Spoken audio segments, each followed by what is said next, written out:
책보다 책 이야기에 진심인 사람들이 모였습니다. 책을 읽고 이야기를 나누다 결국 책에 잡힌 독서 모임장들이 나누는 책 이야기. 독서 모임장들 책 잡힌 사이 시작합니다. 안녕하세요. 평일에는 브랜드 컨설턴트, 주말에는 독서 모임장으로 활동하는 캡 선생입니다. 안녕하세요. 책으로 세상의 실마리를 발견하는 세실입니다. 안녕하세요. 그냥 나혜입니다. 여러분은 경제적 자유를 원하시나요? 네. 너무나 원합니다. 네. 제가 두 분처럼 대부분 네라고 답하실 것 같은데요. 그렇다면 구체적으로 어떻게 해야 경제적 자유를 얻을 수 있을까요? 흔히 잠잘 때도 돈을 벌어야 부자다 라는 말을 많이 하죠. 이를 좀 더 구체적으로 말하자면 마르지 않는 수익, 파이프라인을 구축하라는 뜻일 겁니다. 오늘 소개할 책은 바로 이 개념을 쉽고 명확하게 설명해주는 버크 해지스의 파이프라인 우화입니다. 이 책의 제목이 곧 핵심 내용이기도 한데요. 우화라는 단어처럼 이야기를 통해 경제적 자유의 원리를 쉽게 전달하고 있습니다. 이 책을 설명하기 전에 좀 낯설 것 같아서 제가 간단하게 줄거리를 소개해드리겠습니다. 여기에 하나의 우화가 나오는데 한 마을에 사는 파블로와 브루노란 두 청년에게 일이 생깁니다. 마을에서 멀리 떨어진 강에서 물을 길어와 마을의 물탱크에 채우는 일이죠. 일당이 나쁘지 않아 브루노는 그 일에 만족합니다. 하지만 파블로는 이 일을 평생 반복하며 살 수는 없다고 생각합니다. 그래서 강에서 마을까지 파이프라인을 설치해 물을 자동으로 끌어오자고 제안합니다. 하지만 브루노는 안정적인 일당을 포기할 수 없다며 거절하죠. 그 후 파블로는 평일 낮에는 물을 나르고 밤과 주말에는 파이프라인을 설치합니다. 반면 브루노는 평일에 일한 돈으로 주말에 여유로운 시간을 즐깁니다.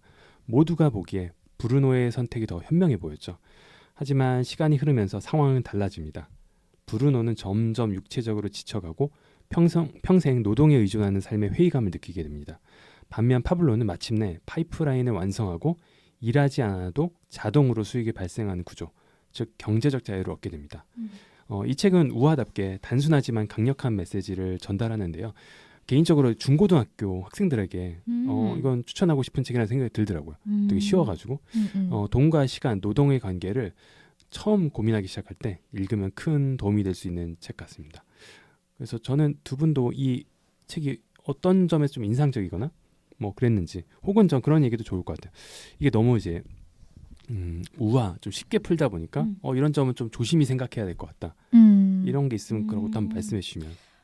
저는 읽으면서 파블로 같은 친구 있으면 너무 좋겠다. 같이 하자. 왜 같이 하자. 왜냐면 파블로는 자기가 힘든 일을 막 이렇게 하잖아요. 혼자서 브루노가 무시함에도 불구하고 그렇게 했음에도 불구하고 브루노한테 이거 우리 같이 하자 하고 이거를 좀 더 많은 사람들에게 알리자, 이런 성향의 친구가 있으면 너무 좋겠다. 라는 생각을 했습니다. 근데 이게 우리가 제3자로서 읽어서 이게 그렇게 느끼는데 막상 나에게 이런 일들이 있었지 않았을까요? 뭔가 해보자. 왜냐하면 제가 기억나는 게 그 저랑 비행독서를 같이 쓴 그 노희경이라는 친구가 그 삼성 공채 이제 같이 교육받을 때 삼성전자 계열 오빠들이 비트코인 사라는 얘기 그렇게 했대요. 근데 그게 심지어 2012년이거든요. 그때 맞아. 그때를 하나라도 살 수 있는, 누구라도 하나 두 개는 쉽게 살 수 있는 시기였는데 근데 그럴 때 안 샀대요.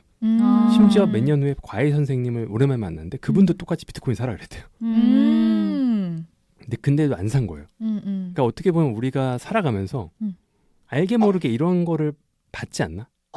근데 우리가 그걸 놓치지 않나? 이런 생각 저는 들어서. 지금 생각나는 게 3년 전에 그 엄청 오른 주식 이름 뭐죠? 외국 주식? 엔비디아? 엔비디아 말고 팔란티요? 팔란티오. 나야 지금 팔란티오 무조건 사야 돼. 뭐요? 그래서 팔란티오? 알겠어 이렇게 하고 메모장에 적어놨어요. 그러고 이제 그분이 나 팔란티오 샀어? 팔란티오 안 샀는데 이거 보니까 그 오빠 한 300%? 몇백 프로 수익을 얻으셨더라고요. 그래서 있었구나. 안 했구나. 근데 이제 그분들이랑 파블로가 뭐가 달랐을까 했을 때, 파블로는 브루노한테 파이프라인을 그 물동이가 옮겨지는 파이프라인 만들자고 하면서 왜 이게 필요한지 비전을 되게 구체적으로 얘기하면서 거듭 설득하거든요. 맞아. 그래서 그게 되게 좀 달랐던 것 같고, 근데 다만 진짜 그런 비트코인이라든지 다른 뭐 팔란티어라든지 이런 분들이 얘기하는 것도 기회긴 기회잖아요. 그렇죠. 그래서 저도 이제 그런 것들을 사실 몇 번 놓치다 보니까 요즘에는 내가 잘하는 분야가 아니더라도 이 분야에 대해서 좀 들여다보고 공부를 하려고 하는 것 같아요. 그러니까 맞아요. 이게 좋다고 이분이 친절하게 말하지 않더라도 이게 도대체 뭔지 내가 그쵸. 스스로 맞아. 들여다보는 노력 맞아요. 정도는 해야 되지 않을까. 맞아요. 그러니까 이게 모르니까 못한 거지. 알았으면 했겠죠. 또 이게 되게 중요한 말씀인 게 사기꾼에게 당하는 패턴은 똑같잖아요. 맞아요. 이게 좋아. 맞아. 샀어. 어. 근데 망하면 안 책임지잖아요. 그러니까. 맞아요. 그래서 저는 말씀하신 대로 그러한 내가 모르는 영역에 대해서 제안을 했을 때 음. 공부를 하는 거는 무조건 좋은 것 같아요. 맞아요. 음. 맞아요. 공부를 한다. 음. 그리고 내가 책임진다. 그쵸. 그러니까 내가 잘 몰랐지만 왜 해오던 게 아니니까. 근데 막상 접하니까 잘 맞을 수도 있는 거고. 맞아. 기회가 생겼을 때 또 그렇게 할 수도 있는 거고. 근데 저는 이 우화가 되게 단순하게 설명해야 되니까 이걸 얘기했는데 사실은 그 삶이라는 게 이것보다 훨씬 더 복잡하거든요. 그쵸. 그러니까 예를 들면 저자도 처음에 그 아버지가 쿠바인가요? 쿠바에서 엄청난 부자였는데 그 나라가 이제 혁명으로 인해서 바뀌면서 모든 걸 잃어버리게 되잖아요. 근데 파이프라인도 사실 이렇게 10년에 걸쳐 만들었는데 갑자기 국가가 가져갈 수도 있는 거고 뭐 전쟁이 터질 수도 있는 거고 아니면 뭐 그 파이프라인에서 유해 물질이 검출돼 가지고 그거 자체 못 쓸 수도 있는 거고 이런 것들이 많아서 사실은 그런 것까지를 감수하고 가는 것 같아요. 무언가를 한다는 것 자체가 리스크가 물론 적으면 좋겠지만 그래서 되게 저는 이 파이프라인 노화를 저한테 처음 파이프라인을 만들어야 된다라고 했던 대표님이자 자산가 분이 저한테 이제 몇 년 전에 추천해 주셔서 알게 된 책인데 요즘 진짜 너무나 와닿고 가정이 생기니까 혹시라도 그러니까 지금 근로소득으로 우리 2명이 벌고 있는데 한 명이라도 뭔가 사정이 생겨서 이게 끊겼을 때 나 대신 일해줄 수 있는 사람 어떤 그런 파이프라인이 있으면은 되게 좀 안정감이 있겠다. 그리고 이런 파이프라인이 많았을 때 비로소 좀 내가 하고 싶은 거에 재밌게 도전할 수 있지 않을까라는 생각이 들어서 되게 너무너무 잘 와닿았어요. 그래서 여기 그 서문에 파이프라인은 생명선이다라는 얘기가 나오거든요. 맞아요. 그래서 파이프라인은 많으면 많을수록 좋다라고 나오는데 그러니까 예를 들어 코로나가 터져가지고 내가 파이프라인 5개 중에 하나는 오프라인 매장이고 나머지는 온라인 매장이에요. 오프라인 매장이 터져도 4개의 생명선은 있기 때문에 죽지는 않는 거죠. 일종의 분산 투자 비슷하네요. 그쵸. 네네네.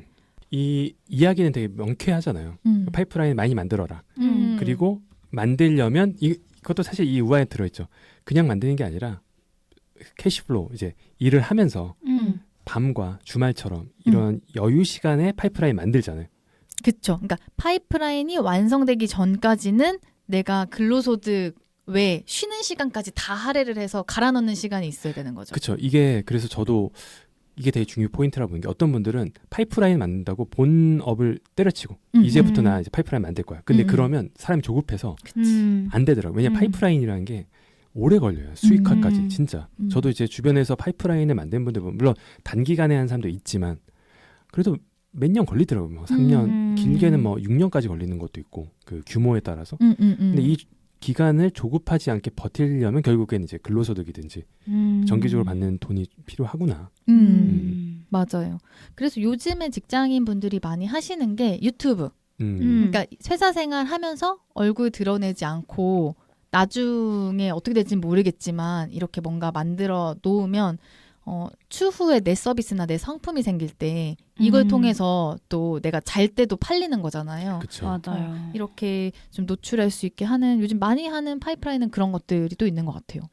그리고 그 유튜브는 누가 보더라도 현재 가장 임팩트 있는 채널이고 가장 기회가 많은 건 맞는 것 같아요. 근데 다만 어떤 정서적으로나 시간적으로는 좀 허들이라고 느끼는 분들은 저는 팟캐스트도 많이 말씀드리는 게 어떻게 보면 저희의 파이프라인이죠. 하나의. 그쵸, 맞아요. 근데 이 파이프라인이 언제 진짜 저희가 체감할 수 있는 수익화가 될지는 아직은 모르겠어요. 아직은 모르겠으나 이 파이프라인이 좋다고 느끼는 거는 과정 자체가 즐겁고 저희에게 리스크가 크지 않은 파이프라인이라는 느낌인 거예요. 맞아요. 이게 5년 뒤에 혹여나 수익화가 안 되더라도 우리에겐 즐거움과 기억이라는 많은 게 남는 거예요. 또 방송 경험이라는 것도 남고 그래서 저는 파이프라인을 고려하실 때 돈이 되는 것도 당연히 중요한데 그게 나에게 얼마나 리스크가 적은가도 좀 고민을 해야 되는 거예요. 초반에는. 왜냐하면 어떤 분들은 파이프라인 만드는데 너무 많은 리스크를 지고 그게 우리가 어찌할 수 없는 천재지변으로 크게 영향을 받는 거 봤거든요. 말씀하신 대로 여러 개를 만든다는 건 그래도 하나 두 개는 성공을 해야지 많이 만들더라고요. 처음부터 10개를 만들 수는 없는 거니까. 그쵸. 그래서 리스크도 한번 고려해보면 좋지 않나. 좋은 것 같아요. 그러니까 파이프라인에 지금 브루노는 물리적으로 쌓이는 뭔가를 이렇게 만든 것처럼 좀 쉴 때 지금 저희는 주말에 이렇게 녹음을 하거든요. 그래서 좀 쌓이는 파이프라인을 미리미리 만들어 놓으면 추후에 기회가 더 많이 그쵸. 들어오지 않을까. 사실 이 팟캐스트는 시공간 상관없이 듣는 분들이 많이 계시는 것처럼. 맞아요. 음. 나이님은 혹시 어떤 파이프라인을 꿈꾸고 계시나요? 저요? 저는 항상 생각하는 게 제가 하는 일이 손으로 뭔가를 만들어내서 이 눈에 보이는 걸 파는 일이잖아요.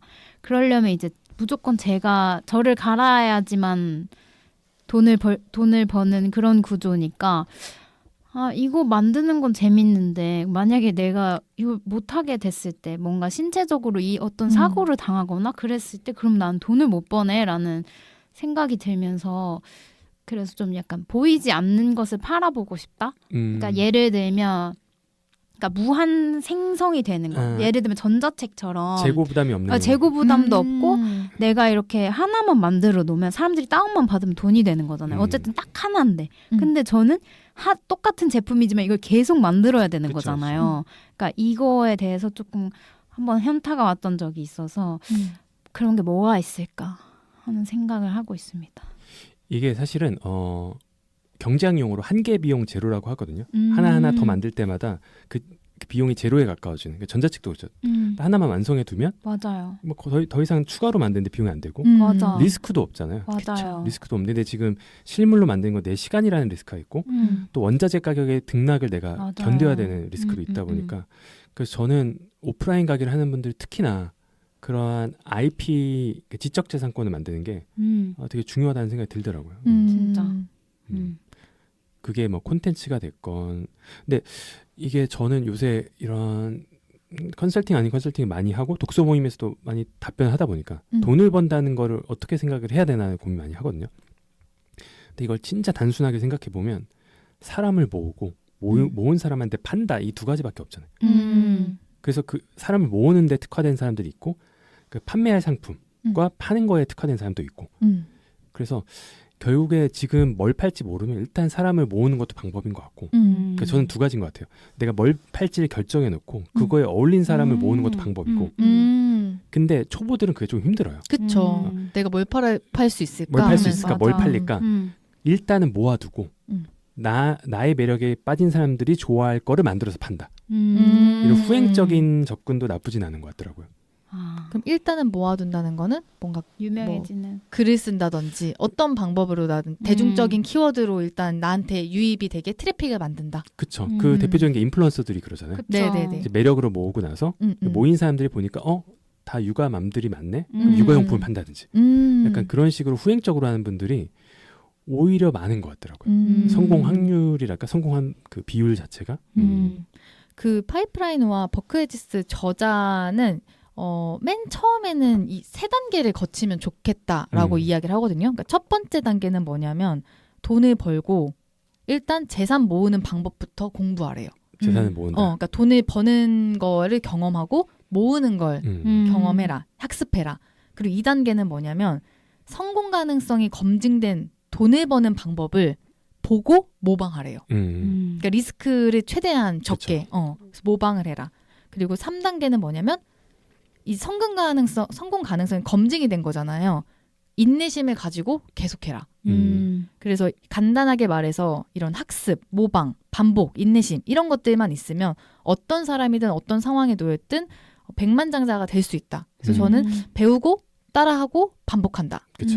요 세 가지를 보면서 돈 버는 그러니까 일단 내가 일은 하긴 해야겠죠. 일을 안 하면서 침대 위에서 공상을 하면서 벌 수는 없으니까 버는 경험을 하면서 다른 사람들은 어떻게 벌고 있지? 진짜 돈을 버는 게 맞나? 지금 저 말이 요즘 막 그런 강의 시장도 활성화돼 있잖아요. 네. 뭐 얼마 벌었다고 하는데 진짜 B2C로 영업 순수익이 이만큼 나온 건지 왜냐면 B2B인데 매출액을 말씀하시는 분들도 있어요. 그렇죠. 순수익 거의 없는데. 네네네. 네. 그래서 순수익이 얼마고 고정비는 그래서 얼마인데 고정비의 항목은 얼마고 그러니까 이런 거를 납작 엎드려서 물어보는 거죠. 그렇죠. 그러니까 뭐 월에 1,000만 원 번다, 1억 번다 할 때 그 번다는 개념을 누구는 매출로 얘기하고, 맞아요. 근데 대다수의 소비자는 그 수요로 생각을 하잖아요. 그러니까 거기서 오는 간극이 있는 것 같아요. 맞아요. 왜냐하면 저는 월 1억도 벌 수 있는 게 광고비 1억 때리면 돼요. 그럼 월 1억은 어렵지 않죠. 맞아요. 누구나 할 수 있죠, 사실은. 네. 그래서 저는 이 책을 읽을 때 조금 유념하면 좋겠다 싶었던 부분이 그 2단계에서 성공 가능성이 검증된 돈 버는 법을 어디서 찾지? 라는 것인데요. 그 성공한 분들 혹은 돈을 벌고 있는 것 같은 분들한테 질문을 해보시고 거기에 대해서 명확하게 답을 안 해주시는 분이 계실 것 같아요. 뭐 이유는 많겠지만 그쵸, 근데 제가 봤을 때는 사실상 그런 돈을 잘 못 벌어서 답을 못 하시는 분들도 많았어요. 그래서 이거에 대한 것들을 좀 꼼꼼하게 질문을 하시고 실제 그게 맞는지 비슷한 업계에 있는 분한테 크로스 체크를 하면서 발로 뛰는 게 가장 정확하지 않을까. 저 이거 너무 맞는 말인 게, 근데 다만 이제 성공한 사람과 만나는 접점이 없거나 없다기보다는 되게 부족하거나 네네네. 먼저 이제 다가가기 어려운 분들이 있어요, 기질적으로. 아, 그렇죠. 그런 분들은 아까 말씀하신 거랑 비슷한 맥락인데 크로스 체크를 책으로 하는 것도 방법이에요. 맞아요. 같은 분야 책을 5권만 사요. 5권 사도 10만 원 안 되잖아요. 그리고 크로스 체크를 하는 거예요. 그 책들로. 그러면서 대충 공통점이 이거고 이거는 맞나 보구나. 그 기준점으로 이제 해보는 거죠. 그렇죠. 맞아. 너무 이것도 좋은 방법인 것 같아요. 왜냐면 어떤 책은 똑같이 있는데 순수익을 얘기하고 어떤 책은 매출을 얘기하고 그쵸. 그래서 이 똑같은 사업 아이템에 대해서도 설명하는 스타일이나 이런 것들은 또 다르니까 이렇게 책을 통해서 크로스 체크하고 그 다음에 현장 가가지고 체크하는 것도 방법일 것 같습니다. 그리고 주식도 그런데 주식 공부하는 가장 좋은 방법은 내 돈이 들어가면 공부가 돼요. 그러면 이게 계속 어떻게 됐지? 왜 됐지? 그때부터 올랐나 내렸나 올랐으면 왜 올랐나 내려가면 왜 내려갔나를 본인이 공부를 안 하려고 해서 할 수밖에 없어요. 내 돈이 걸렸으니까. 그래서 저는 본인의 어떠한 그게 좀 걸려야 되는 것 같아요. 그냥 공부만 하다 보면 멀리서 보게 되는데 작게라도 돈이 들어가면 그 다음부터는 조금 이제 관심이 생겨서 말씀하신 대로 그냥 공부만 하지 마시고 좀 어느 정도라도 발을 담궈가면서 해보는 게 빠르지 않나. 맞아. 그 지금 이야기를 나누면서 그 얘기 나왔잖아요. 이걸 성공한 사람들을 만나서 물어본다. 그럼 두 분 곁에는 좀 그 파이프라인을 제대로 구축한 분이 좀 계시는지. 저는 이제 그 컨텐츠 상품을 기획하고 판매를 하는데 그 콘텐츠 상품의 주인공들이 사실 자산가거나 이런 돈을 벌 줄 아는 분들이 많아서 저는 이 업에 있으면서 그런 분들을 꽤나 보는 것 같아요. 근데 파이프라인이라고 해서 들여다봤는데 사실은 파이프라인이 아니라 예를 들어서 진짜 내가 엔잡을 미친 듯이 뛰는 거야. 막 쿠팡 배달도 하고 본업도 하고 뭐 블로그도 매일 발행하고 근데 이제 그게 파이프라인의 개념을 어떻게 정의하느냐에 따른 것 같은데 이제 그런 분들을 제외하고 진짜 파이프라인을 구축한 분들은 제가 봤을 때는 지금 유튜브 채널도 있을 것 같긴 한데 해나경 님이라고 고시원 그 사업에 대해서 노하우를 알려주시는 분이 있어요. 근데 이분은 본업은 그 쇼호스트예요. 그래서 그런 방송에 나와서 상품 판매하는 게 이제 본업인데 그 본업을 제외하고 본인이 실제적으로 투입되지 않아도 돈이 들어오는 파이프라인이 10가지 정도인 걸로 알고 있거든요. 그래서 그런 공간을 중심으로 무인 사업, 무인 카페, 그리고 무인 인형 뽑기, 그리고 이제 고시원, 그리고 이제 최근에는 이제 빌딩을 지어서 그 안에 세입자를 맞추면 거기서 매달 월세가 들어오잖아요. 그러니까 이런 식으로 파이프라인을 구축하시는 분들을 보았습니다.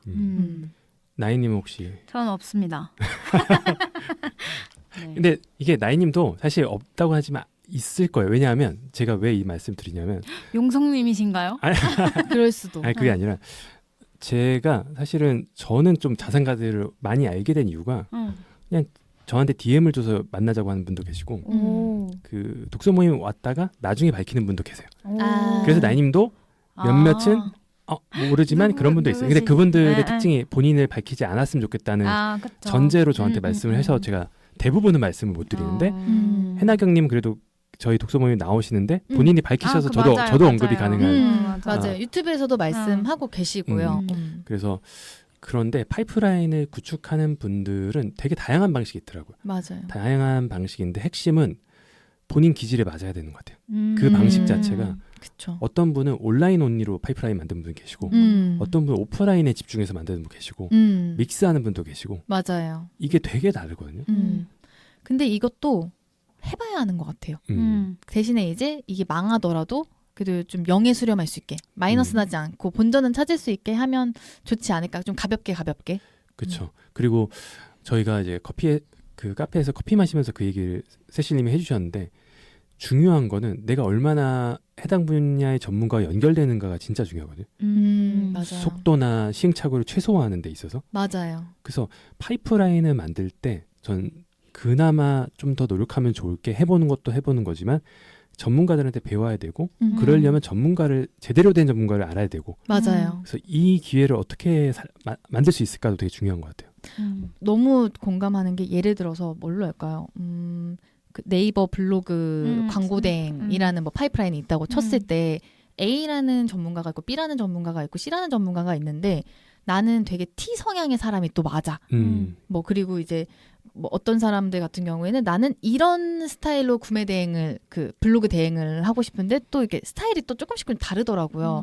그래서 내가 하고 싶어하는 그런 파이프라인에 어떤 전문가들이 있는지 들여다보고 그 사람들의 좀 성향을 보면서 좀 크로스체크하고 제가 하는 것 중 하나는 그분들 밑에서 이 전문가분들 밑에서 배웠던 사람들 중에 성과가 누가 났고 누가 안 났는지 성과가 안 난 사람들의 특징과 성과가 난 사람들의 특징 그리고 이런 전문가의 성향 뭐 이런 것들을 보면서 저는 도움을 요청하는 것 같아요. 그리고 중요한 건 그분들의 도움을 받으려면 나는 이분한테 어떻게 도움을 드릴 수 있을까에 그렇죠. 대한 것도 생각을 해보면 좋을 것 같습니다. 그러니까 전문가를 만나는 게 사실 가장 쉬운 거는 내가 납작 엎드려서 그분들의 도움이 될 걸 제안하면서 만나자고 하는 거 까이더라도 계속 제안하는 게 사실은 가장 빠른 방법인 것 같아요. 왜냐하면 상당수의 사람들은 그 유명인들한테 연락 잘 안 하거든요. 그러니까 저도 되게 놀란 게 뭐냐면 저도 그런 성향이 아닌데 그 어떤 사업가분이 유명인분들이 계속 저랑 이렇게 술자리 계속 만드시더라고요. 같이 용성님도 오시면 좋을 것 같아요. 가면 유명한 사람이 있는 거예요. 말도 안 되는 사람들이. 어떻게 이렇게 만났어요? 그러니까 연락하는데요. 그래서 그리고 연락하면 다 만나주시나요? 웬만하면 답변 오시던데요. 이러는 거예요. 근데 생각해보면 저도 책을 내고 저한테 DM이나 메일을 보는 사람이 많진 않아요. 그러다 보니까 웬만하면 만나주거나 답변을 해줬던 것 같아요. 그래서 그런 거 보면 확실히 적극적으로 하는 게 되게 인생의 치트키인 것 같고 그게 아니라면 나인 열심히 적고 있어. 있어. 적극적. 그게 아니라면 전 되게 추천드리는 게 비싼 독서 모임 가시는 거 추천드려요. 같은 맥락에서 돈을 내는 거, 그러니까 강의료를 내고 그냥 듣는 거. 맞아. 그것도 편안한 방법이긴 하죠. 내가 뭐가 없다고 했을 때. 그렇죠. 비싼 거, 그러니까 예전에 사업하다 보면 골프해라는 얘기가 있는데 골프해라라는 이야기가 골프를 제대로 하려면 돈과 시간이 있어야 되거든요. 그 허들을 넘고 가면 거기서 이제 그런 네트워크가 형성되는 것처럼 그러니까 남들이 지불하지 않을 만큼 더 지불하고 가는 곳에는 조금 더 기회 문이 좀 많은 것 같아요. 저도 그게 제가 의도한 건 아닌데 그런 분들이 계속 연락이 오고 만나게 되는 게 크게는 독서 모임이랑 제 콘텐츠 이 두 개거든요. 그래서 저는 되게 운 좋게 계속 연락이 오고 만나고 그래서 이런 걸 원하시면 지금 바로 글을 쓴다고 하면 시간이 걸리니까 그건 꾸준히 하시고 좀 돈을 많이 내는 독서 모임 허들이 높은 뭐 강의 이런 데를 한번 해보시는 것도 저는 추천을 드려요. 어느 독서 모임에 갈지 모르겠다 하시면 트레바리에 나브랜드로 오신 분이세요. 지금 뭐 저희가 두 개를 하는데 하나는 계속 매진이라서 여긴 들어오실 수 없고 평일에 하는 그 회사 밖 나브랜드는 자녀석이 있어서 여기로는 오셔도 됩니다. 장소가 강남이죠? 네. 평일은 강남, 주말엔 안국. 알겠습니다. 그럼 저희 파이프라인 관련해서 한 가지 질문하고 마무리를 해볼까 봐요. 만약에 파이프라인이 완성이 됐어. 내가 직접 노동하지 않아도 돈이 안정적으로 흘러 들어온다면 여러분은 가장 뭘 먼저 하고 싶으세요? 저는 늘 말하는 읽고 여행하고 사람 만나는 그것만 많이 할 것 같아요. 책 읽고 글 쓰고 여행하고 사람 만나고. 저는 요새 이제 고양이 키우니까 이제 추운 지금 녹음할 때쯤이면 지금 추운 겨울이잖아요. 네. 근데 이제 밖에 돌아다니는 길고양이 보면 너무 마음이 아픈 거예요. 그래서 이 친구들 다 모아가지고 어떤 제가 유튜브 콘텐츠에서 봤는데 고양이, 그러니까 이게 뭐 카페도 아니고 본인 수입으로 막 이렇게 길에 있는 고양이 한 열 몇 마리 모아가지고 되게 고양이 놀이공원처럼 만드셨더라고요. 개인이? 개인이. 근데 그 공간 자체에 땅값 아마 본인 건물이시고 땅도 자기 거라서 추가로 나갈 비용이 없고 보통 요새 막 스레즈나 이런 데 보면 이제 자기가 길고양이 데려와서 케어하는데 뭐 후원해주세요 막 이런 글이 되게 많거든요. 근데 저는 이거 말고 그냥 내가 파이프라인이 있으면 이제 고양이들 이렇게 내가 길에서 이렇게 몇 마리 보이면 주워서 이렇게 그런 거 해주고 싶다는 생각이 고양이 들었어요. 왕국을 만드는 거. 네, 그런 거. 너무 재밌겠다. 돈이 필요 없는, 그러니까 돈을 막 내가 누구에게 달라고 할 필요가 없는. 사람도 놀 수 있나요? 네, 그럼요. 그런 식으로 하나 만들어 보고 싶어요. 그럼 추룩감만 엄청 나겠네요.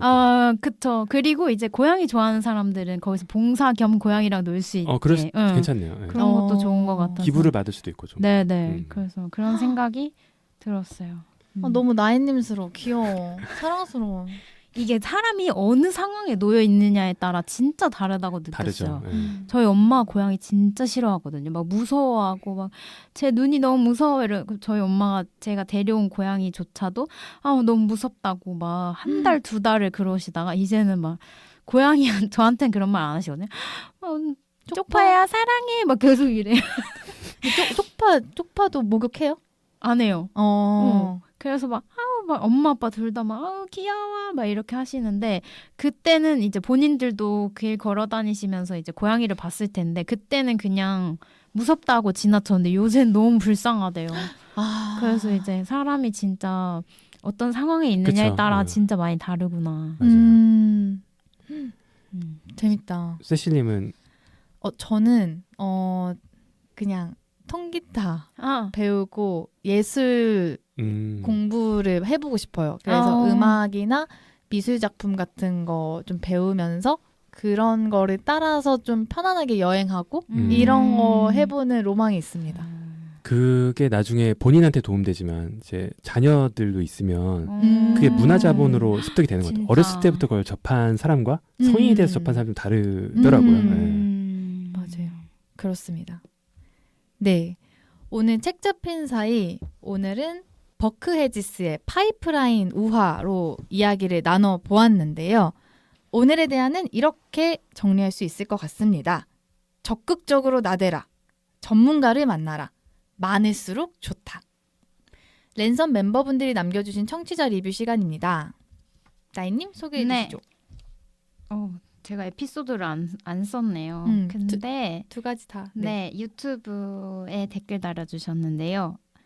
저번에도 달아주신 SE4050사라님께서 잘 들었어요. 고맙습니다. 라고 남겨주셨습니다. 반복적으로 댓글 남겨주시니까 진짜, 너무 감사하다. 진짜. 저 막 유튜브 볼 때 막 마지막에 여러분 구독과 좋아요는 뭐 큰 힘이 됩니다. 막 이런 얘기 하잖아요. 진짜 큰 그런 힘이 거 돼. 보면서 막 뭘 힘이 돼 이렇게 했는데 진짜로 이 댓글이 요새 유튜브에 댓글 되게 많이 달아주시는데 그거 보면서 너무 진짜 힘이 되더라고요.